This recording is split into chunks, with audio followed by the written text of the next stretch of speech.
My daughter-in-law spread lies about me on the internet, calling me an old madman to humiliate me in front of everyone.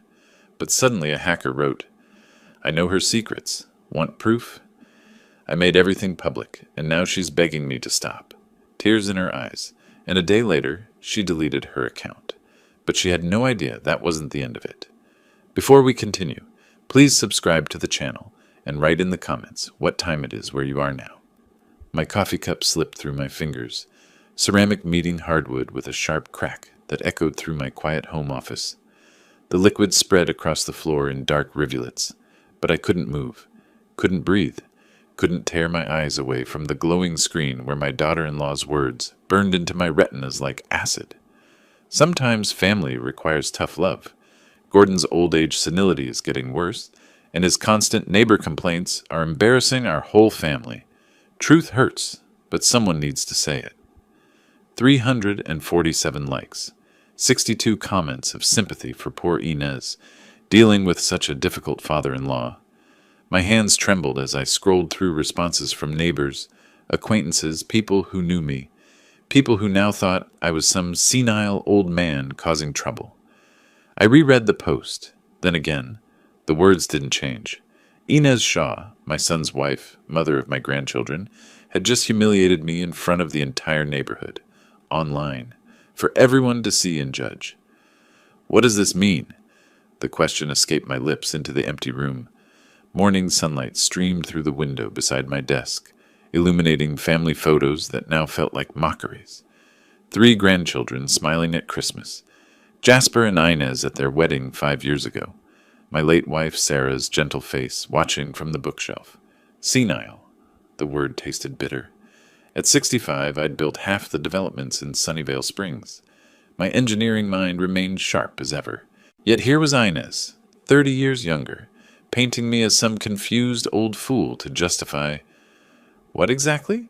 I grabbed my phone with shaking fingers. Speed dialed her number. 3 rings. 4. Voicemail. Hi, you've reached Inez. I'm probably busy making our community better. Leave a message after the beep. That cheerful voice, so different from the cold calculation behind her post. I waited for the tone. Inez, this is Gordon. Call me immediately. I need explanations. My voice came out rougher than intended. I hung up, stared at the phone, then dialed again. Straight to voicemail this time. She'd seen my name and declined the call. 3rd attempt. Same result. I set the phone down carefully on my desk between the scattered engineering journals and yesterday's mail. My reflection stared back from the black screen. Gray hair slightly disheveled, brown eyes wide with disbelief. When had I become someone my own family could dismiss so easily? The coffee stain spread beneath my chair, seeping into the hardwood grain. I should clean it up. Should do something productive with my morning. Instead, I sat, frozen, processing this betrayal from the person closest to family I had left. My heart, already fragile since the attack 2 years ago, hammered against my ribs. Deep breaths. In through the nose, out through the mouth. The cardiologist's voice echoed, Stress is your enemy now, Gordon. But how do you avoid stress when your own family ambushes you online? I stood abruptly, chair rolling backward into the wall, paced to the window overlooking Oak Street. 200 yards down, Inez's modern 2-story house gleamed in the morning sun. Jasper's car sat in their driveway. He was home. Did he know about this post? Had they planned this together over breakfast while I'd been innocently checking my messages? The grandfather clock in the hallway chimed 9 times. Thursday morning, May 15th.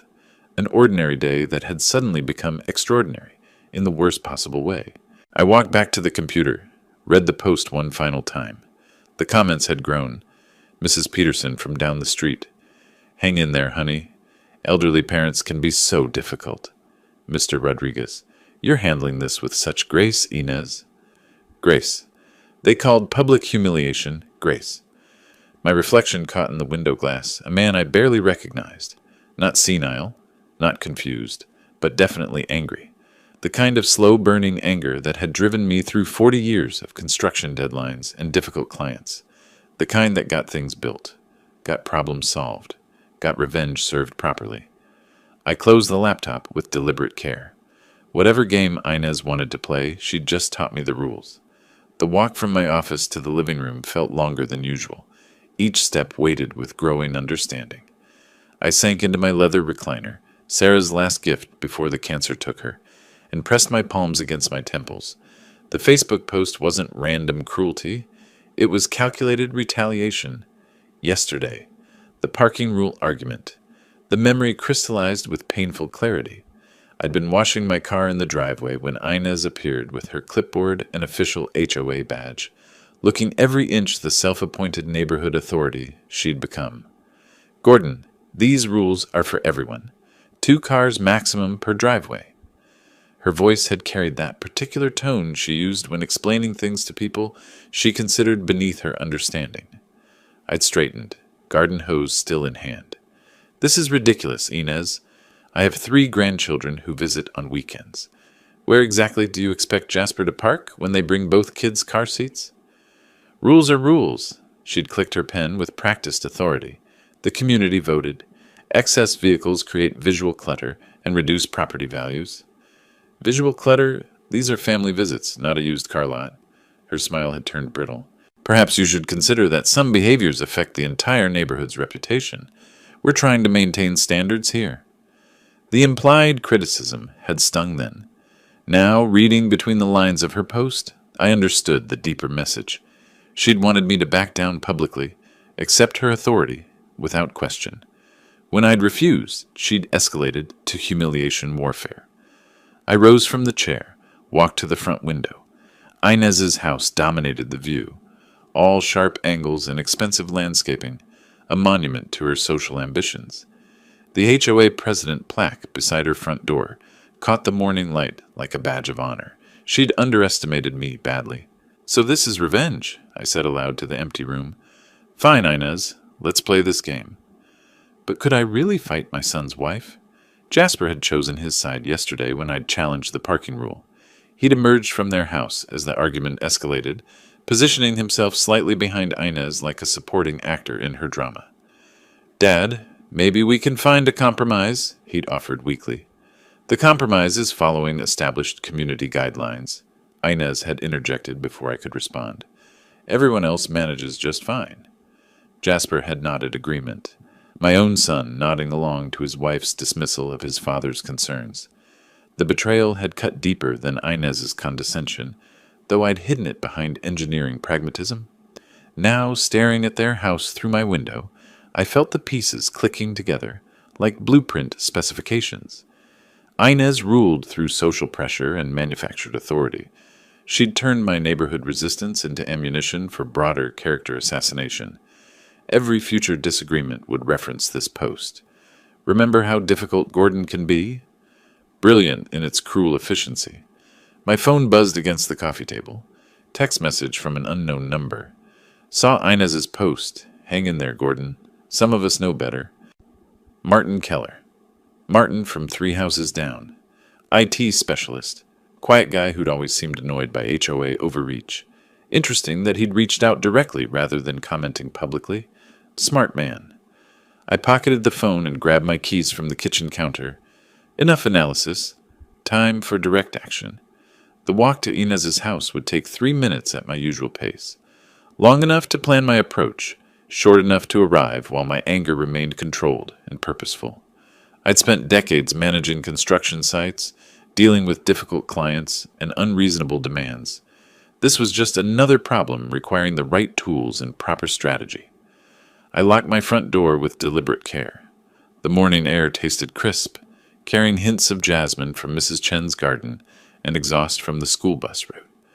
Normal neighborhood sounds continuing while my world shifted on its axis. 100 yards, 200 yards. Inez's driveway appeared ahead, Jasper's sedan still parked beside her white SUV. Both cars perfectly positioned within the approved boundaries she'd so recently enforced on my family visits. The irony wasn't lost on me. I climbed their front steps, noting the pristine condition of everything: power-washed concrete, spotless windows, magazine-worthy flower arrangements, the kind of perfection that required constant maintenance and absolute control. My finger hovered over their doorbell. Once I pressed it, there would be no backing down. No pretending I hadn't seen the post. No maintaining family peace through strategic silence. I pressed the button and heard the melodic chimes echo inside their house. Footsteps approached from inside, measured and unhurried. The door opened to reveal Inez in her morning perfection. Pressed khakis, spotless white blouse, hair styled as if she'd been awake for hours rather than 30 minutes. Her expression shifted from mild curiosity to practiced concern. "Oh, Gordon, what brings you here so early?" The innocent tone matched her tilted head perfectly. An Academy Award performance. "You know exactly why I'm here." I kept my voice level, controlled. "Delete that post." Her eyebrows rose in manufactured confusion. "What post? I share lots of community updates. Which one concerns you?" The gaslighting attempt was almost admirable in its boldness. I stepped closer to the threshold, close enough to see the calculation behind her wide eyes. "The one about my supposed senility and embarrassing complaints? The one with 347 likes as of 20 minutes ago." "Oh, that?" She waved a dismissive hand. "Gordon, I'm just sharing my honest thoughts about family challenges. Surely you support free speech." "Free speech doesn't include defamation." "Defamation?" Her laugh tinkled like wind chimes. "I simply expressed concern about your recent behavior patterns. Truth hurts sometimes, but ignoring problems doesn't make them disappear." Heat rose in my chest, but I maintained steady eye contact. "Delete it. Now." "I don't think that's necessary. The community deserves honest communication from their HOA leadership." Movement behind her caught my attention. Jasper appeared in the hallway, wearing yesterday's clothes and an expression of resigned defeat. My son looked 10 years older than his 38 years. "Dad, let's talk calmly," he said, stepping beside his wife. "Not between us, beside her." The positioning spoke volumes. "Calmly?" I shifted my gaze to include him. "Your wife just publicly humiliated me online, and you want calm discussion?" Jasper's shoulders sagged. "She's concerned about the neighborhood dynamics. Maybe there's some truth to... To what? That I'm senile? That I cause embarrassing complaints?" My voice rose despite my efforts. "I challenged one unreasonable parking rule, Jasper. One." Inez placed a protective hand on my son's arm. "Gordon, this reaction rather proves my point about emotional regulation challenges." The manipulation was breathtaking. She'd provoked this confrontation, then used my natural response as evidence supporting her original claims. A perfect circular trap. "Clever," I said, stepping back from their doorway. "Very clever indeed." Something in my tone made Jasper straighten. Even Inez's confident smile faltered slightly. "What's that supposed to mean?" she asked. I looked at my son one final time. 40 years ago, I'd held him as a baby, taught him to ride bicycles, helped with homework, paid for his college education. Now he stood behind his wife like a bodyguard protecting her from his own father.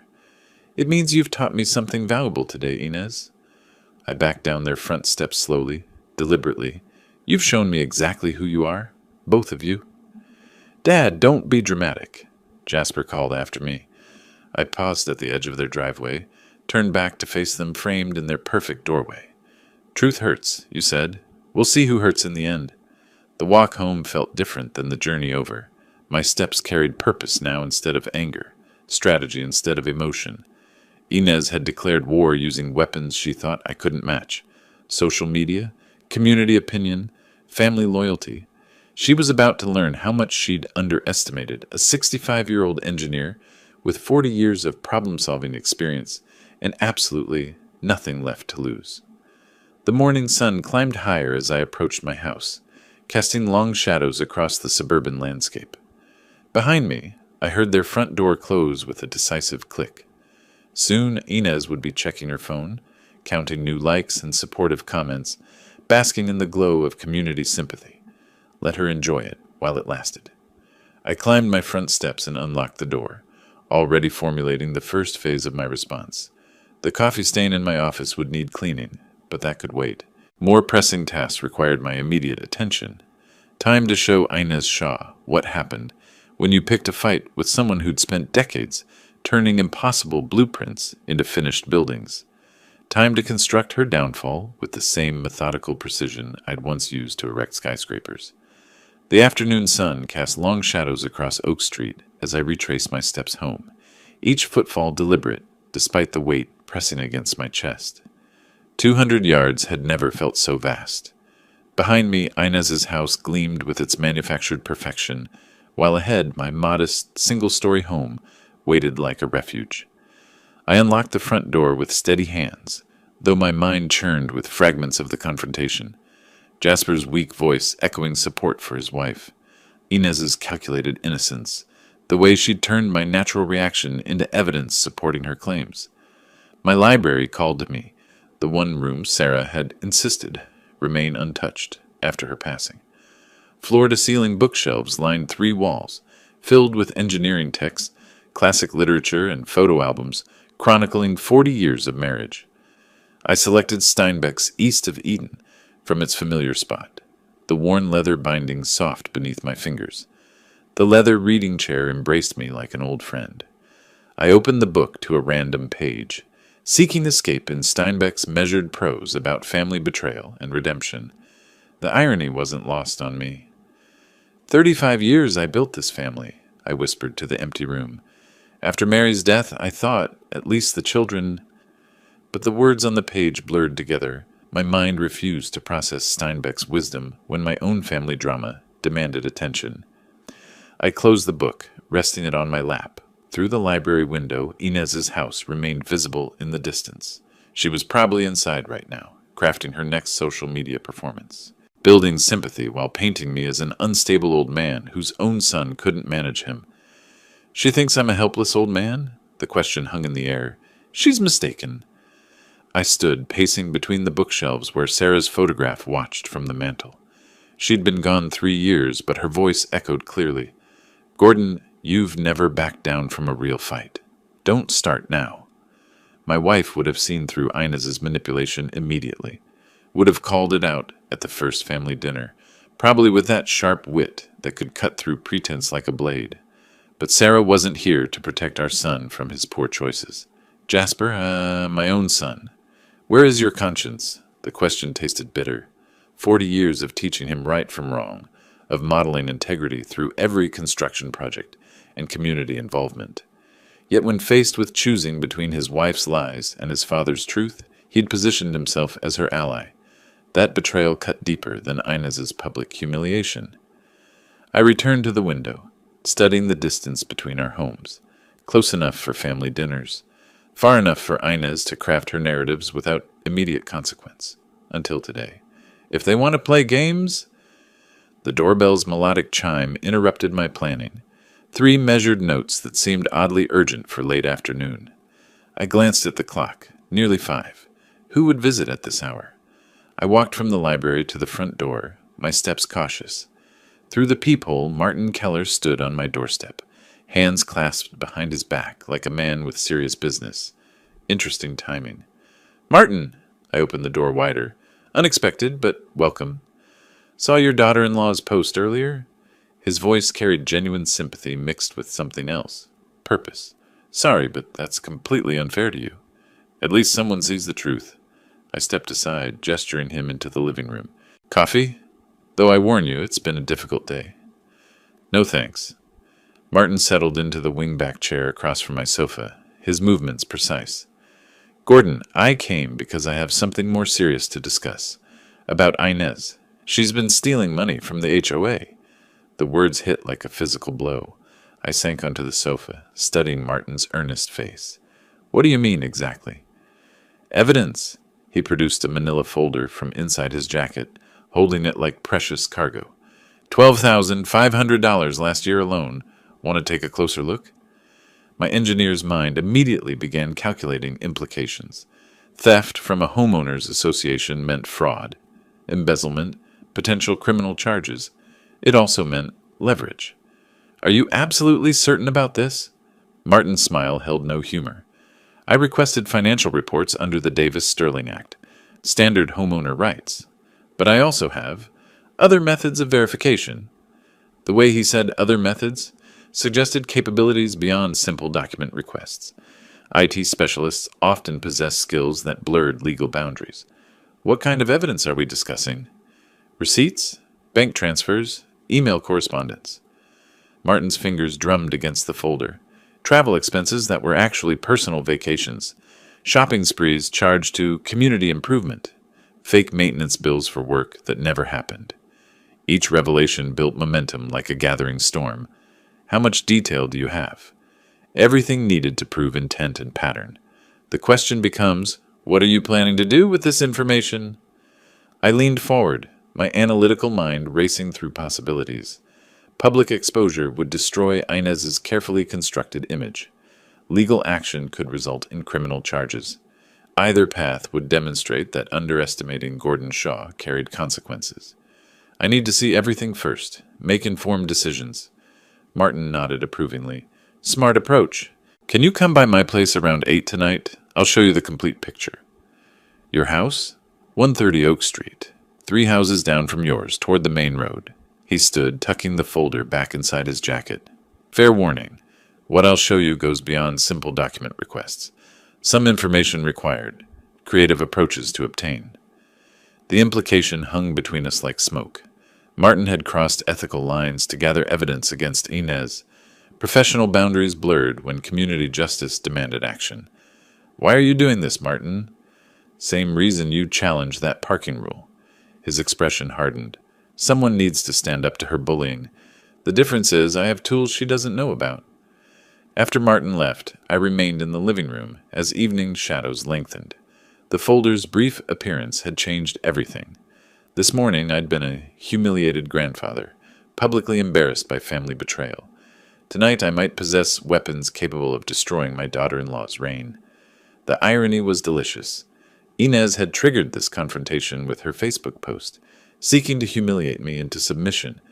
Instead, she'd awakened something far more dangerous, a determined engineer with nothing left to lose and everything to gain. 8 o'clock couldn't arrive fast enough. At 7:50, I locked my front door and walked toward Martin's house, anticipation building with each step. The evening air carried hints of jasmine and barbecue smoke from neighboring yards where normal families enjoyed peaceful dinners. My own dinner sat untouched in the kitchen, appetite consumed by strategic thinking. Martin answered on the first knock, leading me through a modest living room into what could only be described as a technological command center. 3 large monitors dominated a custom desk, flanked by server towers that hummed with electronic purpose. Cable management systems kept dozens of connections organized with military precision. Welcome to Mission Control, Martin said with dry humor. Officially, I work in IT security. Unofficially, I ensure justice finds its way to those who abuse power. Impressive setup. I studied the screens displaying financial spreadsheets, email archives, and what appeared to be bank records. This represents considerable investment. Knowledge is the ultimate currency.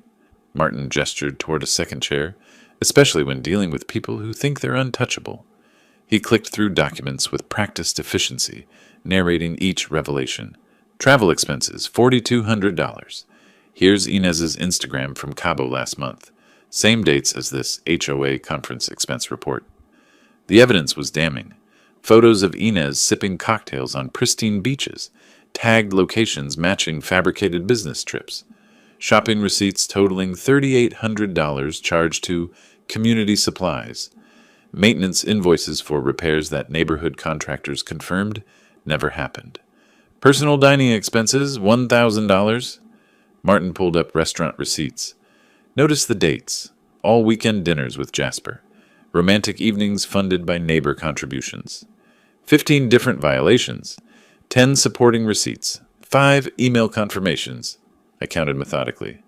Is this sufficient for legal action? More than sufficient. Martin printed pages as we reviewed them, building a comprehensive file. The question becomes strategy. Legal proceedings take months, cost money, and might result in plea bargains. Public exposure achieves immediate results. What do you recommend? Martin's fingers paused over the keyboard. Depends on your goals, punishment, justice, removal from HOA leadership. Each path requires different approaches. I studied the evidence scattered across his desk, tangible proof of systematic theft from our community. I want her authority destroyed, permanently. Then we coordinate maximum impact. Martin handed me a complete folder, thick with documentation. Everything's included. Bank records, receipts, email chains, even analysis showing patterns of escalation. The weight of the folder felt substantial, like holding dynamite with a lit fuse. How did you obtain bank records? Officially, Freedom of Information requests and HOA financial transparency requirements. Martlin's smile carried mischief. Unofficially, sometimes security systems have vulnerabilities that responsible citizens should report. You hacked her accounts. I performed security assessments that revealed concerning financial irregularities. His tone remained carefully neutral. How I discovered problems matters less than addressing them appropriately. I appreciated his discretion while understanding the implications. Martin had risked legal consequences to gather evidence against Inez. His commitment to justice exceeded my initial assumptions. What about Jasper? Does he know? No evidence suggests your son's involvement. Martin pulled up email logs. Communications show Inez handling all financial decisions independently. Jasper appears genuinely unaware. Relief flooded through me. Whatever else my son had done, he wasn't complicit in theft. The betrayal was Inez's alone. When do we act? Martin checked his watch. I recommend waiting until morning.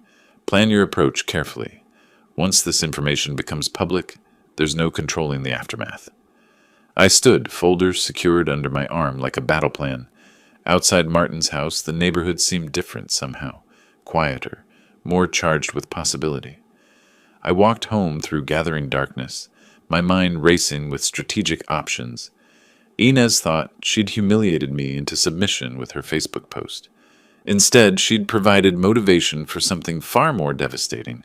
By tomorrow evening, her carefully constructed authority would lie in ruins, destroyed by the same social networks she'd weaponized against me. The student was about to become the teacher.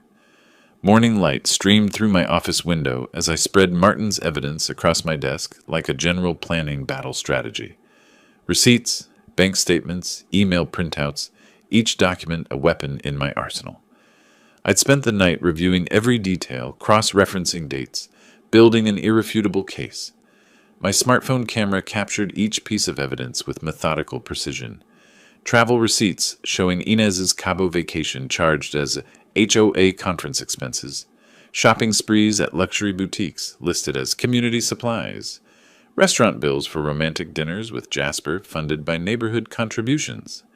The Facebook app opened to my profile page, a platform I'd rarely used until yesterday's humiliation. Now it would serve as my courtroom, with 200 neighborhood families as jury. Neighbors, I typed. I must show you the truth about our HOA leader. My fingers moved steadily across the screen, crafting each sentence with engineering precision.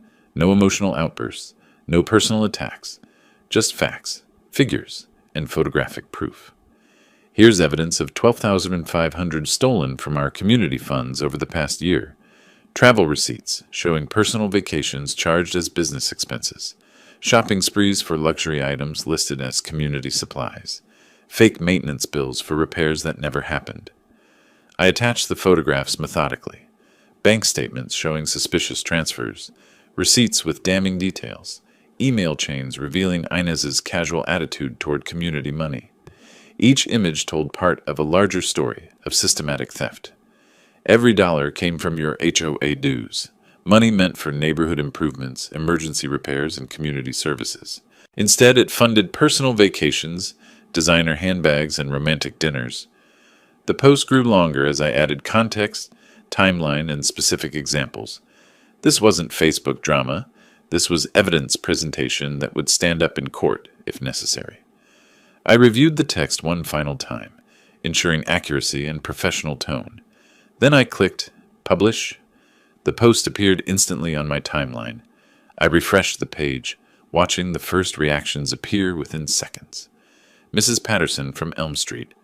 Finally, someone spoke the truth? Mr. Rodriguez, we suspected this for months. Comments multiplied rapidly. Like counts climbed. Share notifications pinged continuously. Within 10 minutes, my phone buzzed with messages from neighbors expressing support, outrage at Inez's actions, and gratitude for my courage in exposing the truth. Thank you, Gordon, appeared repeatedly in various forms. How did she think she'd get away with this? We need new HOA leadership immediately. I leaned back in my chair, watching justice unfold in real time. Yesterday morning, I'd been a humiliated grandfather accused of senility. Today, I was the neighborhood hero who'd exposed corruption and theft. Yes, truth really does hurt, Inez, I whispered to my computer screen. The satisfaction felt better than any construction project completion, any engineering problem solved. This was personal vindication paired with community service, protecting neighbors from continued exploitation while restoring my own reputation. My phone displayed 43 comments, 67 likes, and 21 shares. The evidence was spreading through the neighborhood faster than wildfire. By noon, everyone would know exactly who Inez Shaw really was. Aggressive pounding erupted at my front door, rattling the frame with violent intensity. The pounding continued as I walked calmly from my office to the front door, each thunderous knock confirming that my post had found its target. Through the peephole, Inez's flushed face contorted with rage, while Jasper stood slightly behind her, looking like a man facing execution. I opened the door without haste, meeting Inez's wild eyes with steady calm. "You destroyed my reputation!" she shrieked, pushing past me into the hallway. "I'll sue you for libel." "For what? For publishing the truth?" I closed the door and gestured toward the living room. "Please, come in. Let's discuss this rationally." Jasper followed his wife with reluctant steps, his face pale with something between embarrassment and shock. "Dad, you went too far this time." "Did I?" I settled into my favorite armchair while Inez paced like a caged animal. "Your wife stole $12,000 from our neighbors, Jasper. Exactly how far is too far when exposing theft?" "Prove it!" Inez spun toward me, her voice cracking with desperation. "You can't prove any of those accusations." I smiled with the confidence of a man holding royal flush cards. "I already proved it. The whole neighborhood now knows about your Cabo vacation charged as conference expenses, the designer handbags purchased with community improvement funds, the fake maintenance bills for repairs that never happened. Those were legitimate expenses." But her voice lacked conviction, and her eyes darted toward Jasper for support that didn't come. "Sue me with what money?" I continued pleasantly. "The money you stole from the HOA treasury? I'm sure the district attorney will find that interesting when neighbors start filing complaints." Jasper stepped between us, his hands raised in futile mediation. "Let's talk about this calmly. Think about the family, Dad." "I'm thinking about family." My voice hardened slightly. "That's exactly why I'm doing this. You think I'd let her steal from your children's neighbors? From elderly people on fixed incomes who trusted her with their money?" "Went too far?" I stood, towering over my son. "Your wife publicly humiliated me yesterday, calling me senile and embarrassing. She thought I was helpless. Turns out she was mistaken." Inez's breathing came in sharp gasps, her perfectly styled appearance crumbling under pressure. "This isn't over. I have lawyers. I have connections." "You have theft charges coming," I replied evenly. "Bank records don't lie, Inez. Neither do credit card statements or falsified invoices. Martin documented everything beautifully." "Martin?" Her face went white. "What does Martin have to do with this?" "Everything." I sat back down, projecting complete control. "Turns out other neighbors noticed your spending patterns too. Amazing what IT professionals can discover when they set their minds to it." Jasper looked between his wife and father with growing comprehension. "Inez, is this true? Did you really take money from the HOA?" Her silence spoke volumes. No denials now, no righteous indignation, just cornered desperation. "She thought she was untouchable," I explained to my son. "Thought no one would question the sweet young HOA president. Thought her victims were too polite or too old to fight back." "You'll regret this." Inez's final threat sounded hollow. I reached for the phone on the side table, my movement deliberate and meaningful. "If you appear here with threats again, I'll file harassment charges to go with the theft investigation." The gesture of reaching for the telephone created instant silence. Both Inez and Jasper understood the implications. One call would bring police, reports, official investigations that would make this morning's social media exposure seem gentle.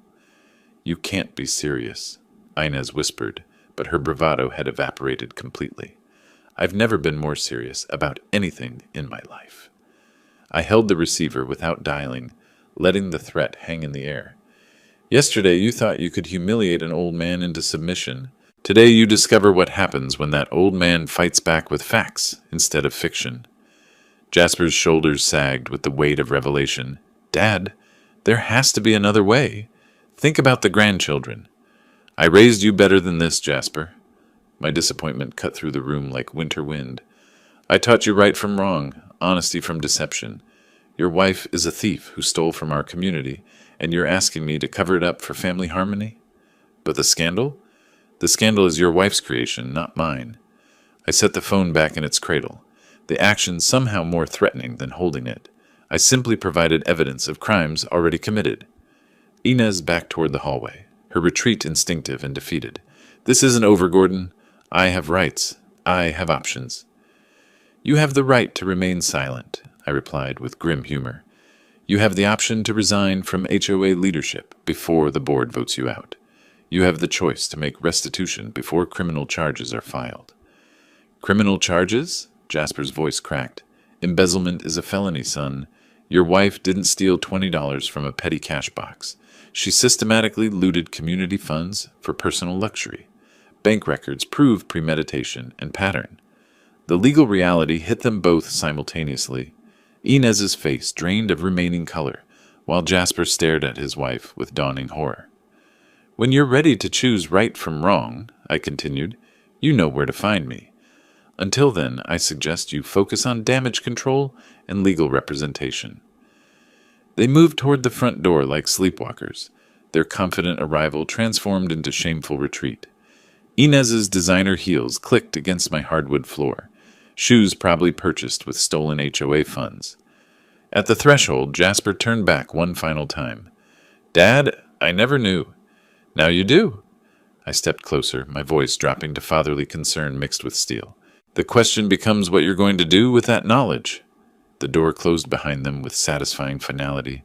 I turned the deadbolt, sealing myself inside with the sweet silence of justice served.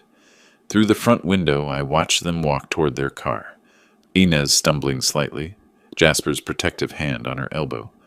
More prison guard than devoted husband. My phone buzzed with another flood of supportive messages. The neighborhood was rallying around truth, exactly as I'd hoped. Mrs. Chen had posted her own comment. Gordon Shaw has more integrity in his little finger than some people have in their entire bodies. I returned to my office where evidence photos still glowed on my computer screen. The morning's work was complete. Inez's authority lay in ruins, her reputation destroyed by her own actions and my methodical exposure. The community she'd exploited now understood exactly who she really was. Finally, peace, I whispered to the quiet house. But this was just the beginning. Social media exposure was merely the opening salvo. Legal consequences, HOA board actions, and community healing would follow. Today I'd proven that underestimating Gordon Shaw carried steep prices. The old engineer still had plenty of fight left. Morning coffee tasted different somehow, richer, more satisfying than it had in months. I settled at my computer desk, steam rising from my favorite mug, while sunlight streamed through windows that seemed cleaner, brighter than before. Yesterday's confrontation had left me with the deep sleep of a man whose conscience was clear. Facebook opened to reveal a digital battlefield transformed into a victory celebration. My evidence post had exploded overnight, at 27 likes, 53 comments, 31 shares. The entire neighborhood had weighed in with unified support. "Heroic work, Gordon," wrote Mrs. Patterson from Elm Street. "Long overdue," added Tom Rodriguez. "She fooled all of us for too long, but you saw through her manipulation," contributed Elena Chen, whose husband had mentioned Inez's arbitrary rule enforcement for months. I scrolled through comment after comment of validation. Thank you for having the courage to speak up. We should have listened to our instincts about her. Finally, someone with backbone in this neighborhood. The angry face reactions weren't directed at me. They expressed community outrage at Inez's documented theft. Neighbors who'd never spoken publicly were sharing their own stories of her excessive regulations, suspicious spending, and condescending attitude toward longtime residents. 50 comments overnight, I murmured to the empty room. The entire neighborhood is against her. My fingers clicked through to Inez's profile. curiosity compelling me to see her response. The search yielded a stark message: user not found. Her profile had vanished completely. Account not found. I tried alternative spellings, nickname variations. Nothing. Ran away like a rat from a sinking ship. The digital retreat spoke volumes. When faced with irrefutable evidence and community condemnation, Inez had chosen complete withdrawal rather than attempted defense. She knew the evidence was genuine, knew any public response would only deepen her humiliation. Martin's early morning text appeared on my phone. Profile deletion confirmed. Total social media blackout. Also getting calls about emergency HOA meeting. You've triggered something bigger than Facebook drama. I leaned back in my chair, processing the completeness of my victory.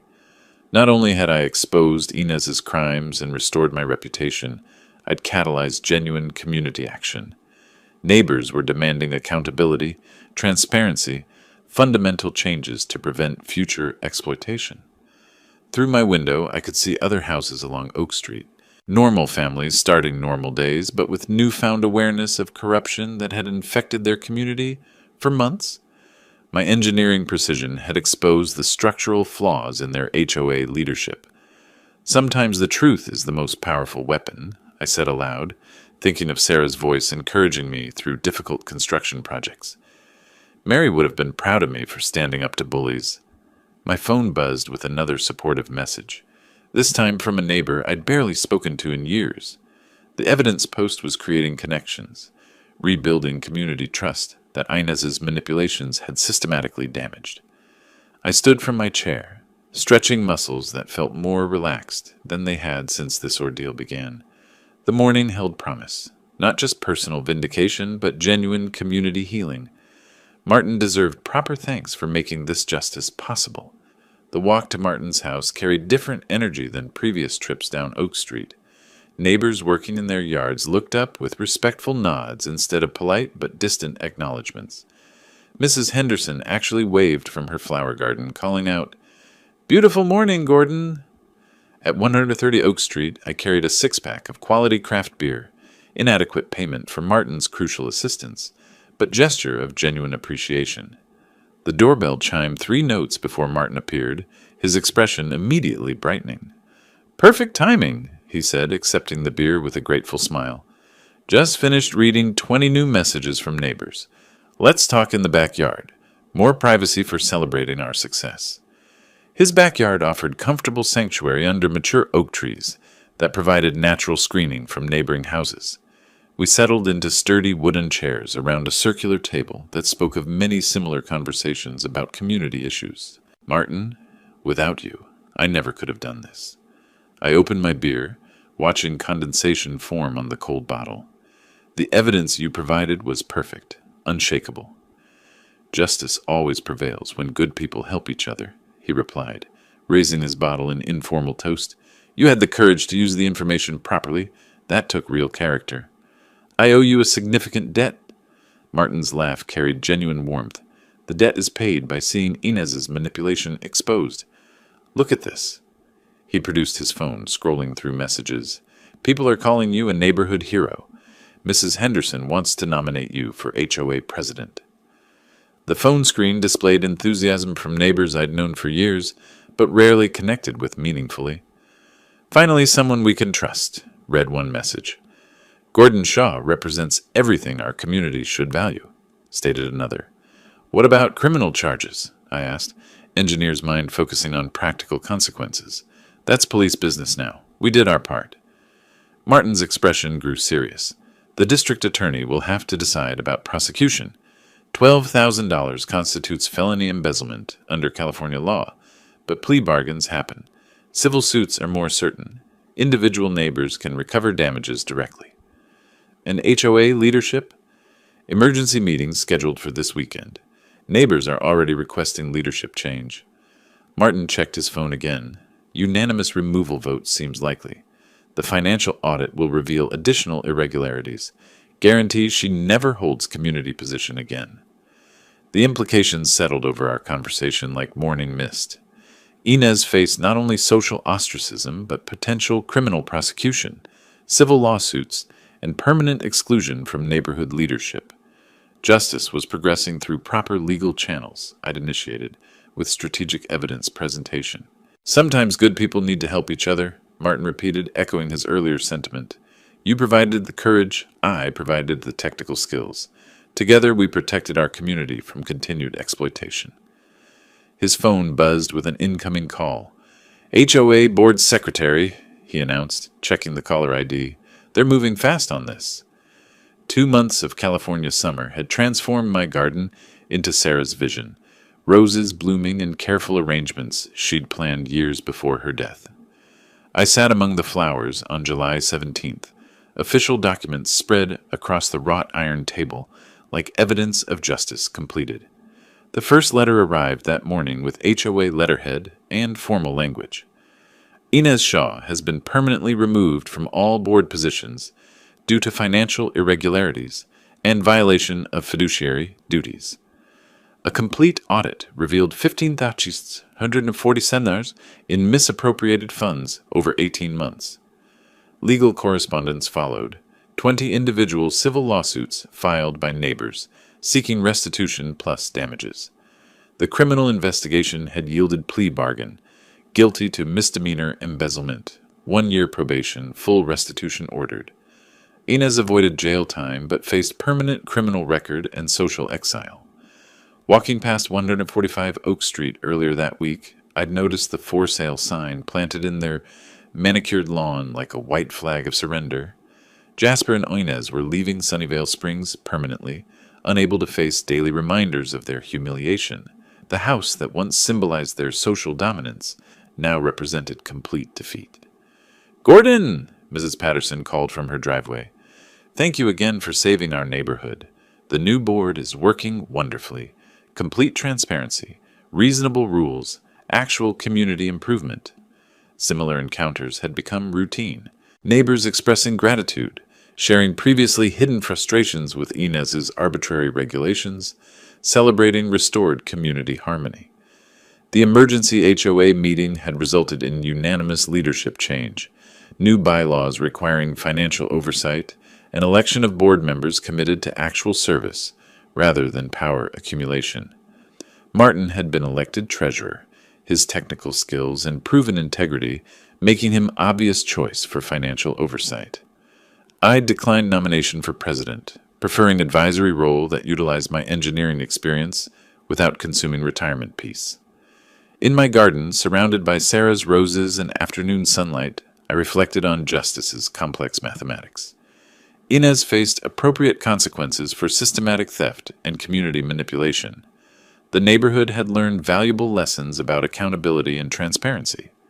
Leadership based on service rather than ego was slowly rebuilding trust. But Jasper remained collateral damage, a son caught between loyalty to criminal wife and respect for principled father. We hadn't spoken since the confrontation, though Martin mentioned seeing him at coffee shops, looking older, sadder, processing the magnitude of his wife's deceptions. "Justice has been served," I whispered to Sarah's memory, touching soil where her favorite yellow roses thrived. Maybe someday Jasper will understand. Maybe someday he'll remember the values I tried to teach him. The garden offered perfect peace, no dramatic confrontations, no social media battles, no legal proceedings, just growth, renewal, and quiet satisfaction of principles upheld despite personal cost. Sometimes doing right means losing people you love, but character matters more than popularity, truth more than convenience. Sarah would have understood that choice, would have supported the principled stand that restored our community's integrity. Evening shadows lengthened across the neighborhood where justice had found its way home. If you like this story, please like this video, subscribe to the channel, and share your impressions.